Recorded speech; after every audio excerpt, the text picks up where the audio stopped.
Hey, what's up, guys? We're back again. Three silly dudes that cup.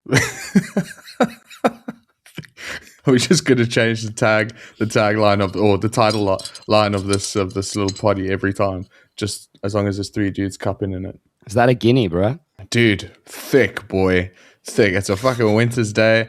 I just need this thing to keep me warm, bro. It's sick. Dude, you look like you're in fucking Canada right now. It's wild. Yeah, bud. It's fucking freezing out here. Mad. Yeah, we're in the same country, but like three different, completely different like experiences. Yeah. Right now. Yeah, Mike's got swamp ass. I've lost my manhood. Dwayne's just hanging out in the middle grounds. So the show's called Three Dudes That Cup, but we haven't talked about cupping once. I don't know why people don't do it more often. Yeah, dude. Everyone should be cupping. Dude, it's the only real way to do vocals, straight up. Yeah, Like, it's the only way. Yeah, how much of an improvement it is when you do this versus just being like, speaking normally. So, Dude, Cher cupped on that whole album that she had that Believe song on, and look where that got her. I never knew that. That's not common knowledge, bro. We used to be friends back in the day. We were in high school together. I feel like a lot of the time, the reason that I even started cupping in the first place, but I swear to God, it's because early days and even up to this point now, most of the time, I couldn't hear myself on stage, at practice, whatever. But doing that really boosted the volume, so I could hear more distortion, and it like helped. And it adapted into, I guess, a position where I just felt like I can put all my force into the scream. So when I've like got that grip like that, like double decking it like hard, it Yeah. seems to work out like really nicely. And I've like forced myself to do it. But now having like in-ears and things and experimenting with that, I'm like, shit, I don't actually need to do this. I can hold it like far out here, and it feels the same to me. I mean, recording is like that for me. I don't touch the microphone when I record. So it really has nothing to do with technique for me. But when it comes to guttural stuff, especially like the low end things, you can hear it's just like a little extra tweak of like distortion and nastiness and filth in it. So I do appreciate that about it. Most of us also started off like kind of holding the mic like this, which is like half a cup. It kind of looks cool though. I'm not gonna lie. Like to hold the tip like that, it looks a lot cooler than just like your standard like singing like Mike, calm down, dude. Double Sorry. dicking, just the tip. What's happening, dude? This is what the people want, bro. So you wanted to ask this question. This is what you're gonna get. Oh shit. Yeah, so honestly, when I'm on stage, dude, I'm holding the mic like this. And I don't know if that's considered cupping, I guess, a little bit, because there's a difference in the sound. But if I do one of these, there's all sorts of crazy shit happening. Feedback and fucking everything's kicking off. That's never a good move. Unless you're doing that the whole time and they can figure it out on the frequencies. I know like slam bands and shit do that. But for me, I just quit one of those, and every now and then I'll double up on the hands, but I won't put my hands over like that. You know what I mean? I'll just put it at the back, Exactly. like you said there, So, just for that a bit stance more and- extra. yeah. But overall, I think using it in like now and then is the best way to go with it, because if it's the whole time, you kind of lose the extra like grumbly grittiness it does give you. Yeah, it's like that extra oomph for sure. Like on some big parts. I remember like watching old Suicide Silence videos. Mitch used to cup the shit out of Dude, it. Like that yeah, dude would do I mean- vocals like this, bro. He made it look And it fucking was- cool, man. I mean, even in He like did. recording, I remember seeing like recordings of him when he was doing like the studio stuff. Even then, like he wouldn't even touch the mic, but he'd still be doing it with his hands, and like it just sounds fucking rad, bro. I mean, like I can't. Yeah. I know it's like a sound guy's like nightmare for us to be causing feedback for them and shit. Like, but it really did have some interesting sort of style to it and appeal. But yeah, I guess it's not the most recommended thing. I don't know if you guys have seen Tim Lambesis like back in the day when he would scream it. Also, kind of like Alex Terrible now, I guess, where they'd also be holding it like far away from their mouths, not cupping at all, dude. And like just looking at those dudes that are like jacked like that with like power, and I don't know if they're on roids, but regardless, like the fact that they could do that so far away, I was like, damn, bro, that's like, I would love to be able to do that shit, not look like I'm cheating. It's just like full on power. Your big chest boys. The vocalist of Nulo, Leon, he's also like one of those guys. He does like heavy deathcore vocals, but he's got his mic proper there and he's very far from the mic, and he's doing all sorts of crazy dynamic vocals.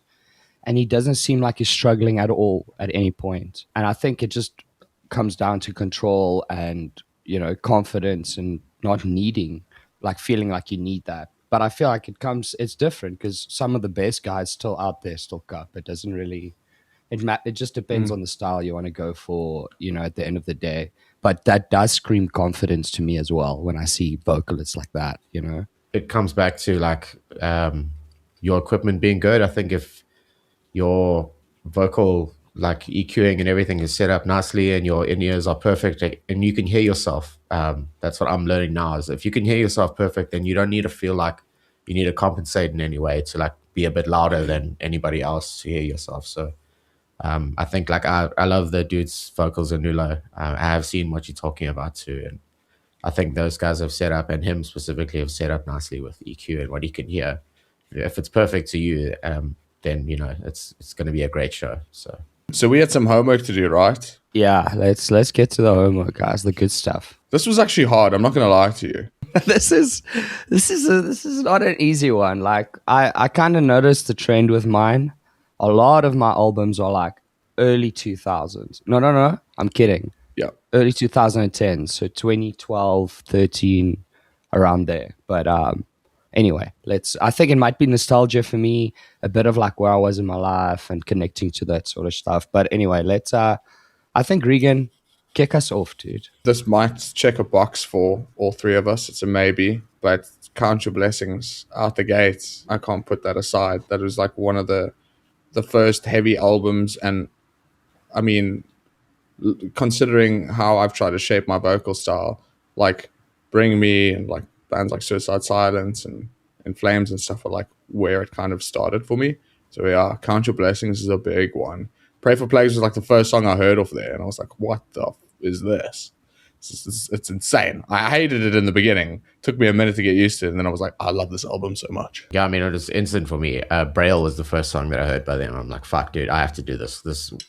I don't know how. I was also like naive at the time, like not really understanding how guys would do double range. Like when I'd hear highs and lows, I thought this dude was, you know, somehow able to do both at the same time. I was just like, need to figure out the sorcery, and I have to do this, you know, and learned the game. But I mean, that whole album as well, I would say for me, that was the second biggest influence. The first one for me was definitely Slipknot, bro. Iowa and the self-titled album.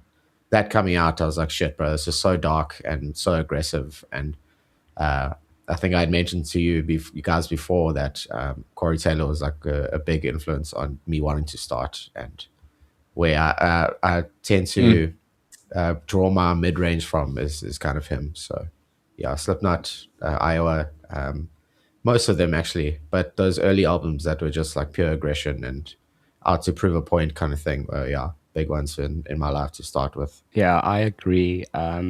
Just a couple of stories on those two. Both of them also obvious, massive for me as well. I used to listen to Slipknot. And my dad's always been very supportive. You know, I've talked about it, of my musical journey. And I think I was like 13, 14 or something when the self-titled Slipknot album came out. And we're just at like music, like, you know, checking out CDs back in the day. And I popped that in and I loved it. And I told my dad I want to get it. He listened to the first song, which is comes out as Sick, right? After the intro. Yeah. I think he gave it a minute or two, took off the headphones, and he said, maybe a few years down the line, let's give this one a pause for now. And then he just said, pick something else. And that's when I knew this is definitely the one. I did get it anyway, like a week later from a friend. You know, I'd always back then, everyone had fucking something you wanted. So, but the point is, it was so extreme, and to find something so heavy on just there on at the CD at Musica, it was so cool. And yeah, man, it's just a good fond memory for me as well from Slipknot and when I was a kid and finding such awesome shit, dude. Shit that made you feel like, whoa, like it's overwhelming how crazy this is. Yeah, but I love it. It's true, bro. There's like that sense of evil in it as well. Like people are like avoiding looking at this kind of stuff, or you're going to be judged for looking at it. And I love also how those two linked up as well, where Bring Me did that cover of Eyeless as well. Like not long after I had heard Count Your Blessings, they had done Eyeless by Slipknot, and I was like, holy fuck, dude, this is. So they also like influenced by who I'm influenced by, and it really just created a stronger fucking passion for both of those bands for me. I didn't even know they did that. Oh, dude, you have to go listen to it, bro. It's wild, fucking good song. Yeah, I'm going to YouTube that straight after this, if I can find it. Yeah, dude, my first time hearing Count Your Blessings, I was also very like, fuck, I don't listen to music this heavy. But once I got used to the highs and just the heaviness, I think it was mostly the high screams. I was always good with the low screams and the like, yells and stuff. But the high screams was like, oh. But once I got used to it, I fell in love, It's weird how that works, eh? When you like, when you're into heavy and alternative music and there's this rabbit hole you go down of heavier and cooler shit. And it seems like for some people that just, like journey never ends, dude. They always go looking for more and more and different subgenres. And then you eventually get to Archspire and Infant Annihilator. Become like a music nerd, bro. I mean, you're looking at every aspect of what everyone's doing, and everyone is doing like this weird and different stuff, and you taking it apart and learning it and figuring it out. It is super interesting. You do become a music nerd. I think it's a cool thing about metal fans is like a lot of the time it is like that. Like I've read shit many times about like you think a certain way as someone who listens to metal versus like someone who just listens to pop, where you're just listening for your basic like beat that's going on at like 120, but with metal, you dissecting all the instruments and you understanding how all of this works. You're not just getting like fucked in the ears by noise like most people that don't listen to metal do, So I think it's very cool. I told my wife about this. There's that magic with some music where I have no idea what's going on and I can't dissect it. It's like, and I like that because most time when I'm listening to metal now, well, not most time, a lot of the times, I'll do exactly what you said. I'll immediately jump to, analyzing it instead of just enjoying the song or whatever. Yeah. But when I'm listening to some, blues or jazz music and something, and I have no idea how they do what they do, it's like seeing a magician do something, you have no idea what's going on, but it's cool and you're like intrigued vibe, That's the magic of music in that sense. It's like some people will look at me and think, oh, this short guy making the noises he does, it's like the weirdest thing, it's they don't understand. They're like, what the fuck's happening? But that's music. It's so cool, dude. It is. Before we go on, favorite song on Count Your Blessings? It's definitely Braille, or as for Stevie Wonder's Eyes Only. That one changed my whole life. Listening to it back then and being at a point in my life now where I can pull that off is like a full circle moment for me. So yeah, definitely Braille. I'll go with I Used to Make Out with Medusa. Also a banger. Dude, that album was in 2006, bro. Yeah, 20 years. Let's go. I'm just going to go with Medusa because I remember like that's kind of one of the first songs I tried to cover. I think myself and Esto put a video up on YouTube when we were lighties. We'd have like a docking station in the corner of my room, literally had a SingStar mic, and we plugged it into a Roland Cube amp. And that's how we would practice vocals in my bedroom. And as far as I remember, we did it to Medusa, and I was like, yeah, I really like that song. Let's get one more, and then we'll move on. Do you guys remember the band? Okay, well, it's the album, but the band We Butter the Bread with Butter. They had this album called Dear Tag aan Dem die Welt. I've never really come across a band that sounded like them again. And for me, they were just one of my favorite bands to listen to. Even though it was back in that era, like all of that has shaped so much of my interest moving forward. And yeah, I miss that band. Man, I had a video from those O's, right? A live video at Empiricon in Germany where they did like a set, or it was like 3 songs. And I watched that so much and I loved it. Fucking sick band, dude. Myke? I'm going to have to put up My Damnation by Chelsea Grin. That was when YCS started as a band. Matt, Maida, and Luke are half. I think it was mainly Matt, though. He kind of like showed me this band and these songs, and we were at the time aspiring to write songs like that. One of our old songs, Bring Out the Clown, which we play now and then live, there was some inspiration from there for sure. But yeah, you were talking about high vocals at that point too, dude. Like when I heard Alex Cola do his like highs for the first time. I was like, this is like really demonic and weird sounding highs. You know, it's not just like your standard like fry high scream. This is like very like, I don't know. I just felt like a non-human doing this shit, you know. And all of those songs for me were like influencing us with stuff like breakdowns, especially, and guitar tone and all that, and seven strings, and you know that all that stuff was really coming to me at one time, and yeah, really changed my outlook on things and what kind of band we should be. So loved it from front to back. I want to know about the throw shade. Throw shade. The Sleep Token hate and shit like that. That's what it's Dwayne's favorite band. Yeah, exactly. That and Nickelback, I think you said, hey? Dude, don't fuck with Nickelback. Those are the coolest Canadians ever. Listen, I got Reegan's back on this one. Don't fuck with Nickelback.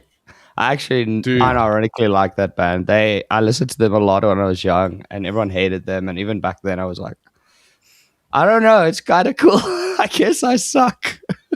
Honestly, if it wasn't for Nickelback, like, because my dad introed me to so much old school music on like a cassette player, and every weekend I'd see my dad. I don't think the Silver Side Up CD left his car in like all my youth years. Every weekend driving from Pretoria to Johannesburg, that was pumping, and it's just how you remind me. So that shit was ingrained in me, and if it wasn't for that, I don't think I would have progressed. You've been reminded, pal. Yeah, 100%. Dude, bro. If anyone's really questioning this band anymore, go back and listen. They had an album called The Long Road. That's the one. That shit's heavy. With Animals and Side of a Bullet. Yeah, it's good shit. I agree with you guys. I've never hated them either. I watched that documentary on Netflix about them, and they kind of like sort of like explained a little bit. And it was around the time, like later on, when what was it, Rockstar came out. That's sort of when everything seemed like it turned, you know.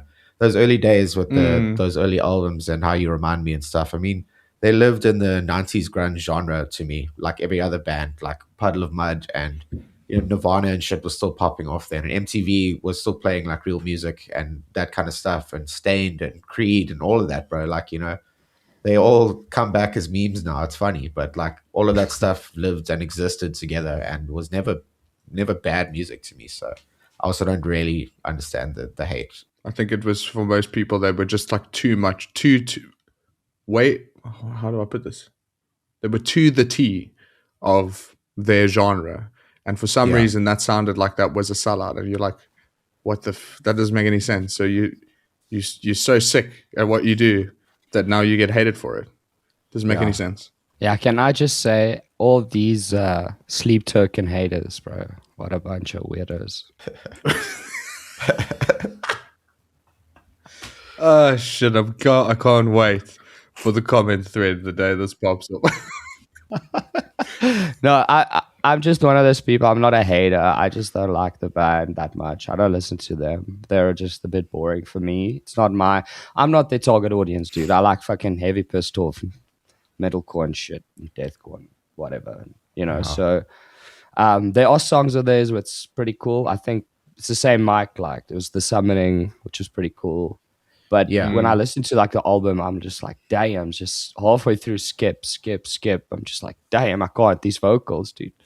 That's people seem to mainly comment on the vocals, but like I said to you as well, bro, like the technicality, like watching the drummers like playthroughs where it's just him playing and shit, I can watch that for fucking hours, bro. Yeah, guys, agreed. That's pretty cool. Yeah. No, I agree with that. That's pretty cool to see. It's just the band's music. Fuck. Just back to Sleep Token. I don't know if you guys I've ever shared this rumor with you, but it's a rumor I'm happy to start again. KT from No Closure actually plays for Sleep Token. If you don't believe me, go watch this exact video and tell me that when that bassist walks on stage, that is not KT. Okay, prove me otherwise. Never seen them both in the same room. Everyone else is wrong. Oh, I'm right. Wait for it. Wait for this guy. Yeah. That's him, bro. That's him. Yeah. Dude. Bro, that's not Katie. That's way too stiff. Dude, Katie kicks like fucking 180. Way better than that. That's not Katie, dude. I'm sorry. That just ruined your whole argument right now. I can't play. It's not Katie. Okay. Go watch the rest of that video, bro. That was a piss poor kick, pal. I've seen Katie fucking kick the roof off some venues, literally. I swear there's another kick, but it's okay. Just go watch it. It's fine. It's fine. Look at that guy, dude. That's Katie, dude. That's Katie. Yeah. Dwayne, he's gotta like keep it subtle. You can't give it away too much, you know. So he's gotta act a little bit more chilled with Sleep Token. Yeah, when we don't see him playing hardcore for No Closure, that dude's making guaps somewhere else around the world playing sick festivals, bro. He's kind of a big deal, dude.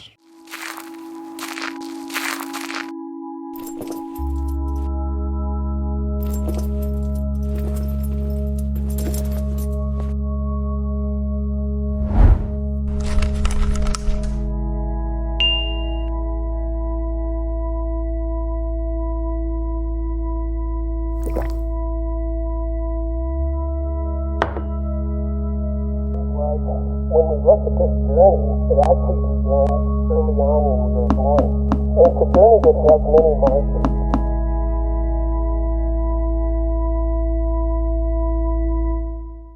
All right, you got 30 seconds on this next one just to answer it, okay? Oh, shit. All right, so no like preloading or explaining your answer, just 30 seconds, okay? I've got ChatGPT ready to go. Yeah, I thought as much, you fuck. This guy loves his ChatGPT. Hey Siri. Yeah. Checking Hey Siri, is Dwayne really a shortcut? Yes, he is. Okay, I tell you what, give me 3 bands that are really underground and underrated. Anything that you think that you love that is underground and you think is obviously underrated and not a lot of people know them. I'm going to forget this because it's a bunch of words, but I have to hit you with this quickly. Dexter and the Moon Rocks. That's one. Myke, hit. Sorry, ChatGPT is taking too long right now. All right, I'll throw you guys with 2 ones that I love, all right? There's a band called Batch 89. I haven't heard of him. I think they're from Germany. They got an album out called Frankfurt, sick band. And then another one is called A Wise Man's Fear. Sick band. Ooh. Check them out. And then I'll give you the last one now. Okay, my one would be that Thus Spoke Zarathustra. You know, guys doing MySpace deathcore from like, you know, that style and everything. And the way they've put it together, but they're like young guys and they released this album in like 2023. Fucking sick shit. Okay, it's not heavy. It's a band called Gang with an exclamation mark, like a gang of baboons. I think, or is that a troop? Whatever. But Gang, exclamation mark. Is that a troop? Like, a troop of baboons, eh? Is that what you call it? Is it a troop? Not a gang of baboons. No, neither, dude. Okay, my bad, dude. Then what is it? What's up, education system? Yeah, sorry. Fuck, there's another hardcore band I'm trying to think of that I've been seeing pop up so much, but for the life of me, I can't remember their damn name. So cool. My last one is Nail Wound. Nail Wound is a sick band from the US. Yeah. So those are my 3. Yeah, fuck. I'm drawing a blank. This is like I should have prepared for this kind of question. This is not an on the spot. Kind of thing. I listened to too much shit. Oh no. Super underground band, Spirit Box, bro. I don't know if you guys have ever heard of that band. Never. Really fucking sick. What is that like? A gore grind band or what? Yeah, absolutely, bro. Only inhales. 3-piece prog. Okay, another one I can throw out. I literally heard this on the way back from Mozam, and they seem pretty underground right now. It's called No Faith in Fortune. Really fucking cool. I guess deathcore-ish, not black metal, just like death metal, but yeah, really sick. Some cool names coming through here too. So yeah. This is like 6,000 monthly listeners, kind of underground, you know. Nice. So it was very cool. Yeah. It popped up. So let's do some of these questions. Number 1 legendary metal vocalist you think is actually overrated and why? Didn't you guys tell me a story about Cradle of Filth the other day about like this whole thing? Don't you want to elaborate on that a little bit? You want to rehash on that? Look at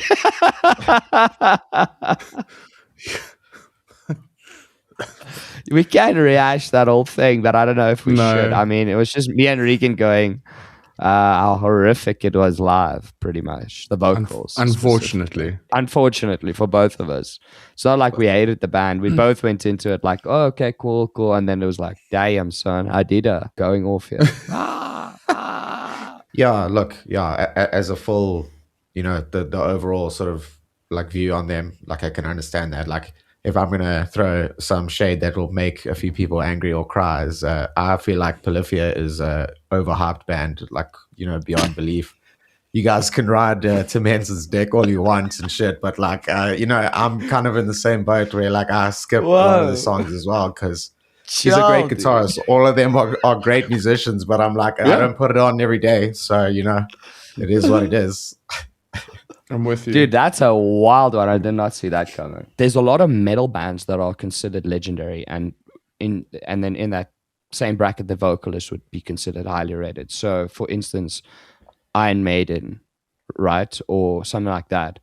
All of these bands that are like on that level and that has that classic rock, classic metal sound, all those vocalists for me are like, can't listen to this, don't listen to this thing. So for me, anything, even if they're legendary, the most of the sickest riffs, those vocals, I can't deal with them. The high, yeah, that thing, dude. Shit, bro. Couldn't get into him ever. That's fair. That's fair. I kind of felt like that with when I first heard I Wrestled a Bear once. I couldn't get into it. It was like just too much for me. There's something I about guess that's the point, right? Like, with that music and that style. It's like we're going to make this so crazy and so obscure and so over the top that you think you like everything until you hear this, bro. Vibe, you know? They are throwing everything at the wall. But it's the same thing. You give it a listen a few times, and once you get it, you're like, fuck, this is pretty sick. I set my friends on fire as well. Extreme fucking vocals, bro. The way those are doing stuff is not safe. And I love that so much. I love how wild and fucked up it is. But like, again, people hear it and they're like, dude, I don't want to listen to this. Like, this is like ridiculous. You know, they did a cover of like Soulja Boy back in the day when that song was popping off. That Crank That Soulja Boy song. And they had covered that, and I played that for somebody, and they were like, bro, turn this shit off. And I was like, bro, it's so sick, though. What do you mean? I love that, like, it's offensive like that, you know? So, Ronnie Radke, there's one that I could say, maybe. Like, everyone fucking loves that dude, and I'm not, like, the biggest fan. I wasn't of Falling in Reverse, you know, for a long time anyway, so. We're going to get cancelled now. Thanks, Myke. Sick. Let's go. I mean, I'm sure. Ronnie's going to at you personally there you go. And ruin your band and drag your whole band and tell you how fucking ugly you are and how shit your band is and that's why you've never made it. He'll go in on you, bro, because you said that. Yeah, exposure, bro. Let's go. Yeah, South Africa, let's go. That's how we get South Africa on the map. Yeah, Myke tuning Ronnie Radke. I'm here for it, bro. But it's still mad impressive that dude is like, I think he's most likely the richest guy in metal. Like that dude has done some shit. It's mad. Oh yeah, don't get me wrong about the success and talent. He's not like talentless either. I don't believe that. It's just in terms of like, I don't rate him like one of the better ones or the best ones at all, you know, where I agree with you, but like, yeah, that's all I'm saying. So all Myke is saying, he's not rating him as highly as Ronnie rates himself, you know. That's all. No, sorry, I hit a tangent talking about his finances for no reason. Yeah, so why are you taking us there now? Damn, bro. I have no idea. I just wanted to be like, okay, cool, yeah, but I don't know. Name one band in the scene you're calling as backup in a fight, and why? I'm calling Reegan for sure. Bring the hockey stick as well, boy. Dude, I'll fight for any of you. Yeah. As long as you weren't to do this, I got your back, bro. 1,000%. I'm my forehead's meeting someone's face, bro. I'll tell you that. I'm calling either No Closure or Facing the Gallows, or both. Yeah, No Closure will fight, bro. That's for sure. Mostly because I know you guys are at my back, and you're right here, and you know, so it kind of counts for something. I'm gonna have to wait a good 3 hours at least if you can afford the flight these days, you know. But I'll let them know he's coming. He's coming. Don't you worry. I'll be like, the oak's coming. You better wait. He'll be chopping off my limbs one by one. I'll just like, he's coming, pal. You gotta fucking see it. Yeah. Quickest call, Myke, for you. We'll wear Heelys in the airport just to fucking get to the gates quicker, bro. We got you. Sick, bro. Who are you calling, Myke? Yeah, I would call Bryn before anyone else because you guys are so fucking far away. Otherwise, yeah, I guess I'm getting fucked up. I think that's the size of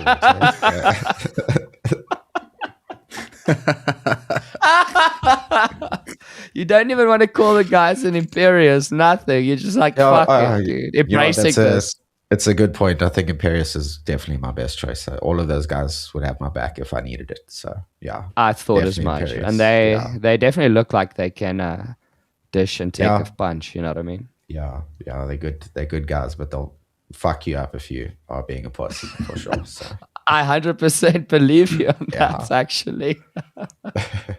Dude, there's, you know who's a band that actually has some big boys in it? Is Atlantic South. You guys have probably met Gareth, bro. Yeah. Is a unit, dude. I look like a child next to him. Same. Fucking kill me, dude. My name is Myke Taylor. I'm a graphic designer from Durban. I've been a fan of Sludge Underground since we both started coming up together in the alternative music scene. I jumped at the opportunity to help them with the merch design. I often do clean branding for people, so I thought this would be a cool opportunity to mix styles and have something that has a lot of grit yet is still modern looking. Sludge's approach has always been a mix of artists, different genres of music, and I really thought the streetwear apparel would lend well to their brand, and it inspired me to create something classic yet bold for them. The other thing we have here is promos, which is something bands should know about very well, is putting out good promos. I must say, I feel like the landscape has changed in a positive way over the past year or so. Like the video or the promo videos that have been done by like a ton of bands actually moving around has been either like really humorous or really creative, or it beats the standard, yo, what's up, we're Sunken State and we're playing here on Saturday. That's exactly what we do. I'm kidding, but it's just because that skit like kind of came back to me. I was like, that was hilarious. But yeah, it's been really cool to see. I mean, Myke, you guys did that funny one where I can't remember who it was, but you guys beat one of the boys up outside the car. Yeah. Previous guitar. That was so funny too. We like always go in that direction as well, because I mean, in real life, that's like who we are. I've mentioned before in an interview that like, you know, our music might be dark as far as the theme of lyrics and sound and stuff goes, but we a bunch of fucking idiots that like, you know, we love to laugh and have fun and shit. And to do that and have promos, as you say, instead of doing this run of the mill, like introducing yourself, you know, 17 times a year, just to remind everyone in case they forgot the last time, like who you are from what band, like it just gets really like stale, you know. Maybe doing comedy and that kind of thing doesn't work for everybody, but again, just when it comes to an editing sense of things, you know, don't make it look so like, you know, PowerPoint, graphics and explosions and shit that don't belong there. And there's ways you could like just have it clean, you know, clean enough without it looking like too like half-assed. You know, again, goes a long way to people that notice it. So yeah, Reegan, as you said, like, you know, the thing about it's gone up a lot. Like bands have their own image now online, it seems, you know. When you look at bands like Grift, they've got their own thing. Walk These Skies, they've got their own like image and, you know, going. And No Closure is always creative. And YCS, you guys have your whole fucking vibe and your humor. And, you know, everyone has their way. And I think the best way is just to be creative and bounce ideas around with the band. I mean, everyone's artists in the band. So just trying to get creative with these things is cool, just to pique people's interest, man. People are scrolling social media. There's so much bullshit on there. To get them to care about what you're putting out, I think that's the key with that. No, totally, bro. And it doesn't even have to be overthought. Like it could just be one funny concept, and it's a matter of, okay, cool, who's got the best camera phone? Let's just push record. And whatever comes. You can totally cut that stuff up later. Like the easiest thing is to actually chop footage and just lay it out better. Just shoot the shit and go have some fun. And yeah, as you said, get creative. Don't overthink it. Sometimes it's the dumbest thing. There's a level of confidence and humility that needs to go into these things too. Gareth from Human Nebula has just put up a promo for the Durban show, which, you know, it, like 100% like proves what I'm saying. Like, you know, he's being so funny and it's such a good promo, but he's like, I don't want to say embarrassing himself, but he's like putting that at the forefront for the sake of it being entertaining, and it works like so well. Like, Yeah, it's that self-deprecating kind of vibe. yes, yeah, you know, I feel like people can get scared about that and don't want to embarrass themselves, but like having that humility to do that goes a long way as well. I mean, you're getting on stage in front of a bunch of people. You should have no like fear about that sort of thing. Yeah. So, Yeah. yeah, I agree, yeah. dude. Yeah, and people connect with that sort of stuff, man. It's not so. Yeah, I just want to chat before we wrap up and everything, and you guys want to have something else you want to say. Maybe just think about that. But I do want to mention just a huge shout out to everyone that supported us on tour with No Closure and Ghost. Cape Town was sold out. Reegan, you were at the show at the Irish. Crazy show. Yeah, that was very cool. People really pulled through. Merch was sold. And then we played PE and J-Bay in the week, did a Tuesday and a Wednesday, and people still pulled through and had a party. So thank you to everyone. I really mean it. Everyone that bought some merch and pulled out to a show. You guys make it possible for us to do it again, and other bands to pull them in so that other bands can do the same, you know, and go to these places where a lot of bands from Joburg don't usually go. So yeah, shout out to all the fans. Y'all make it happen. Much love to you guys. We'll keep putting out good music and merch and stuff for you guys to keep y'all coming back for more. So Yeah, the merch game's been on fire. You guys broke my bank. Like, I bought merch from everyone at the Armchair show. So thank you for making cool stuff, and giving me more t-shirts I can't wear to work. But yeah, that's Estian. Thanks, Estian, pretty much. So yeah, Estian, cheers. Oh.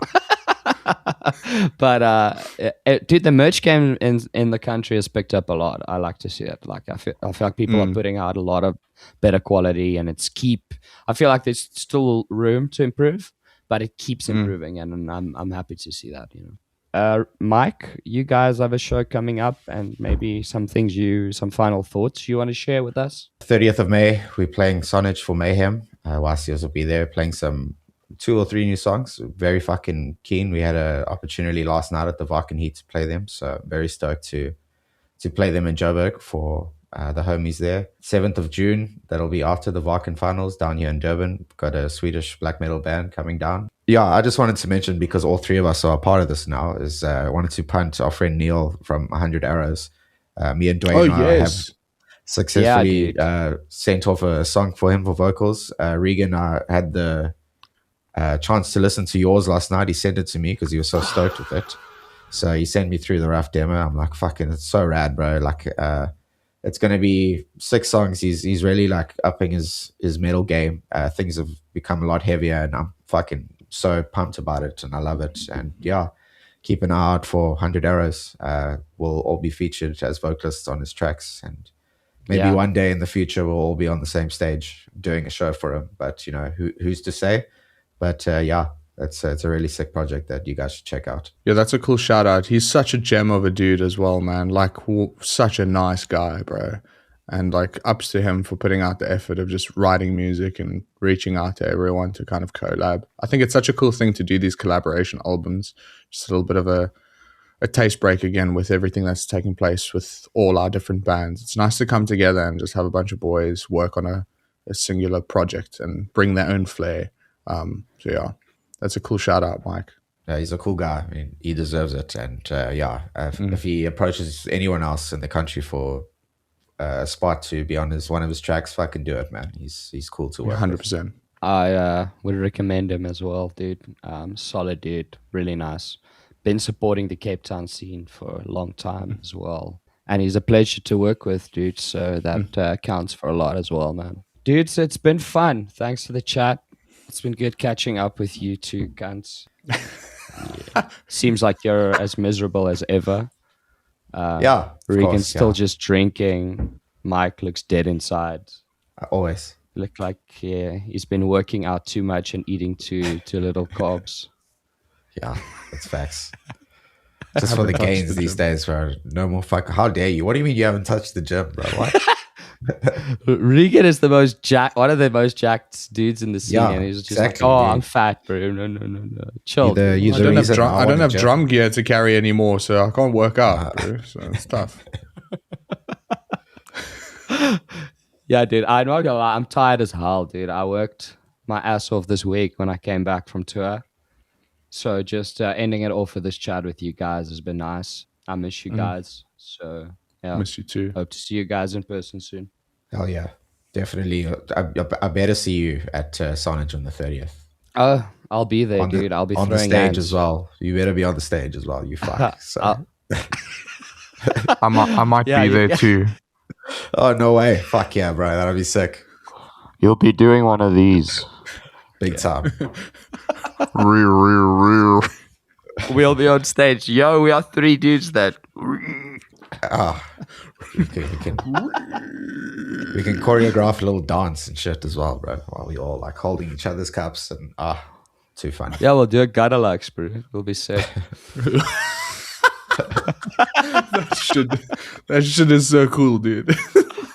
Yeah, shout out Gallows. What a fucking sick band. Check that band out. That's the last. We're leaving you with that thought. Check out Gallows. Hey. Sick. Love you. Boop, boop, Bye. boop. Bye, everyone. Cheers. Good HO2. The tap water. Did you get it from the outside tap? Because that's the one that tastes lacquer, bro. The inside tap is Yeah, crap. it's the one gives you. Yeah. Like you've got to be like washing the car with a hose pipe and taking a sip. That's the one that hits you in the fucking. That's the one full of nutrients and minerals. Yeah. Yeah, bro. I want that failed pipe fucking water taste, bro. Not this inside kitchen. It's cuck, bro. It's not the same.